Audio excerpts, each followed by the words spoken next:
নমস্কাৰ। আজি আকৌ মই শ্ৰী ভাস্কৰ কুমাৰ শৰ্মা অধিবক্তা গুৱাহাটী উচ্চ ন্যায়ালয় আপোনালোকৰ সন্মুখত উপস্থিত হৈছোঁ আইনৰ এটা বিষয়বস্তু লৈ। এই বিষয়বস্তুলৈ যোৱাৰ আগতে মোৰ যিসকল নতুন দৰ্শক তেওঁলোকক মই অনুৰোধ কৰিম মোৰ চেনেলটো যাতে ছাবস্ক্ৰাইব কৰি লয়, লাইক কৰে, শ্বেয়াৰ কৰে আৰু কমেণ্ট কৰে। আৰু যিসকল ব্যক্তি অলৰেডি লাইক, শ্বেয়াৰ, কমেণ্ট আৰু ছাবস্ক্ৰাইব কৰি লৈছে মোৰ চেনেলটো তেওঁলোকক মই আন্তৰিক ধন্যবাদ জনাইছোঁ। আৰু যিসকল ব্যক্তি বা লোকে মোৰ এই ভিডিঅ'সমূহ চাই অলপ হ'লেও কিবা এটা শিকিবলৈ সক্ষম হৈছে বা লাভৱান হৈছে তেওঁলোকে নিশ্চয়কৈ মোৰ চেনেলটো ছাবস্ক্ৰাইব কৰি ল'ব বুলি মই আশাবাদী, লগতে লাইক, শ্বেয়াৰ আৰু কমেণ্ট কৰিব বুলি মই আশাবাদী।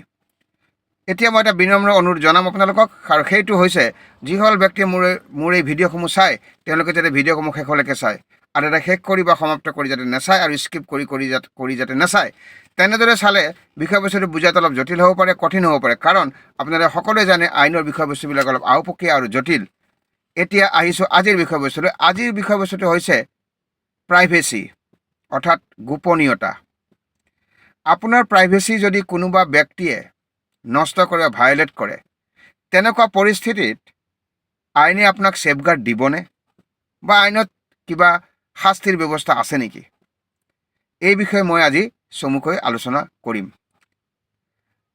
ধৰি লওক কোনোবা ব্যক্তিয়ে আপোনাৰ প্ৰাইভেচি নষ্ট কৰিছে বা প্ৰাইভেচি ভায়োলেট কৰিছে, তেতিয়াহ'লে ছেকশ্যন 66E, মনত ৰাখিব, section 66E information technology act আপোনাক, এই ধাৰাটোৱে আপোনাক প্ৰটেকশ্যন দিব, ছেফগাৰ্ড দিব। অৰ্থাৎ this section provides for safeguards against এনি ওৱান who violates your privacy thereby causing damage to your image and mental health.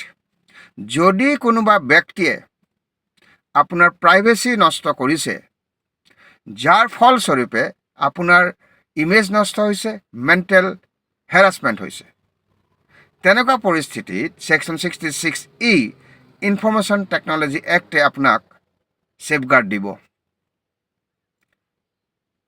If in case someone violates your privacy, যদি কোনোবাই আপোনাৰ প্ৰাইভেচি নষ্ট কৰে, এতিয়া প্ৰাইভেচিটো নষ্ট কেনেকৈ কৰিব?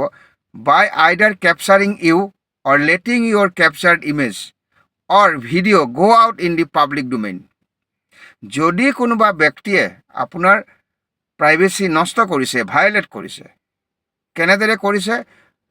আপোনাক কেপচাৰ কৰিছে, ফটো লৈছে, আপোনাৰ ইমেজটো লৈছে আৰু ভিডিঅ' লৈছে, সেই ভিডিঅ'টো পাব্লিকৰ মাজত ভাইৰেল কৰি দিছে আৰু উলিয়াই দিছে চাবৰ কাৰণে, তেতিয়াহ'লে যিজন ব্যক্তিয়ে এই কামটো কৰিছে তেওঁ অপৰাধী বুলি গণ্য কৰা হ'ব। Even transition of data captured material to any other person can attract provisions of this section. বৰ গুৰুত্বপূৰ্ণ কথা।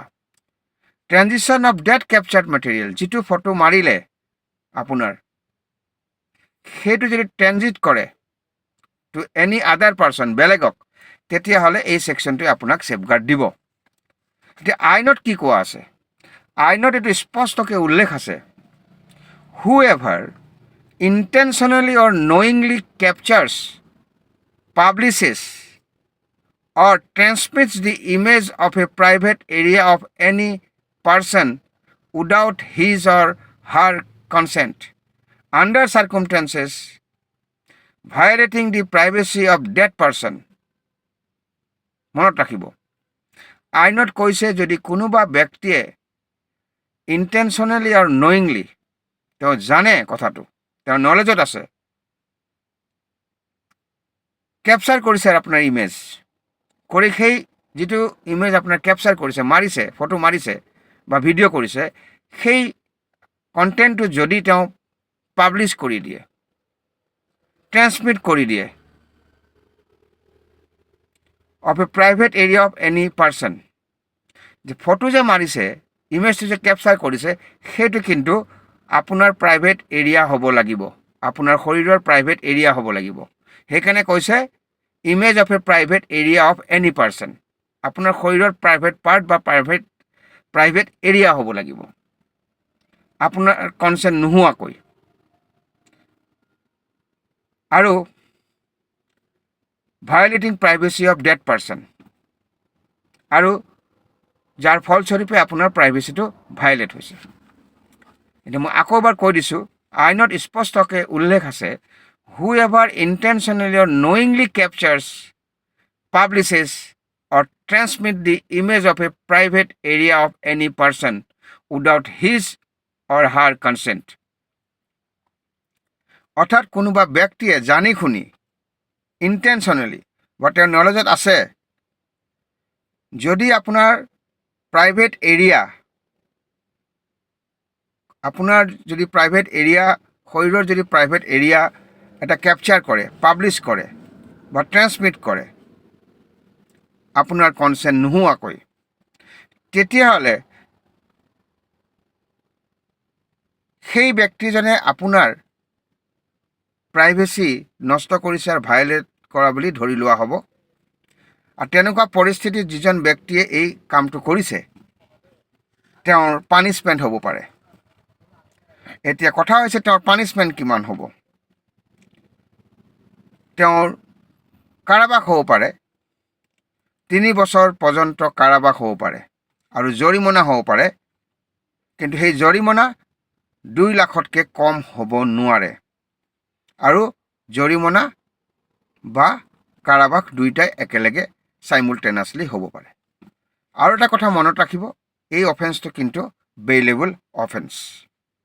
অৰ্থাৎ এই আলোচনাৰ পৰা এটা কথা স্পষ্ট হ'ল, এজন ব্যক্তিৰ বা সেই ব্যক্তিজন মহিলাও হ'ব পাৰে বা পুৰুষো হ'ব পাৰে, তেওঁ যদি প্ৰাইভেচিটো কোনোবাই ভাইলেট কৰে বা নষ্ট কৰে, তেতিয়াহ'লে সেই ব্যক্তিজনক আইনৰ আওতালে আনিব পাৰি under section 66E information technology act, যিটোৱে আপোনাক ছেফগাৰ্ড দিব।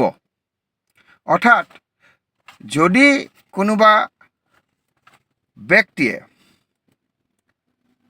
আপোনাৰ প্ৰাইভেচি ভাইলেট কৰিছে, আৰু ভাইলেট কেনেদৰে কৰিছে, আপোনাৰ ফটো মাৰিছে, কেপচাৰ কৰিছে আপোনাৰ ইমেজ আৰু ভিডিঅ' বনাইছে, বনাই পাব্লিকৰ মাজত ভাইৰেল কৰি দিছে চাবৰ কাৰণে, তেতিয়াহ'লে সেই মানুহজনে এই ছেকশ্যনৰ আণ্ডাৰত শাস্তি পাব পাৰে।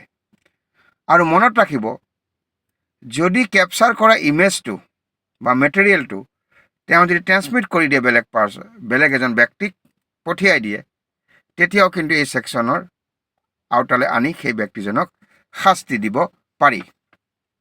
আৰু এইটো কথা স্পষ্ট আইনত কোৱা আছে, যদি কোনোবা ব্যক্তিয়ে ইণ্টেনশ্যনেলি নয়িংলি কেপচাৰ কৰে, পাব্লিছ কৰে, ট্ৰেন্সমিট কৰে আপোনাৰ ইমেজ কিহৰ ইমেজ?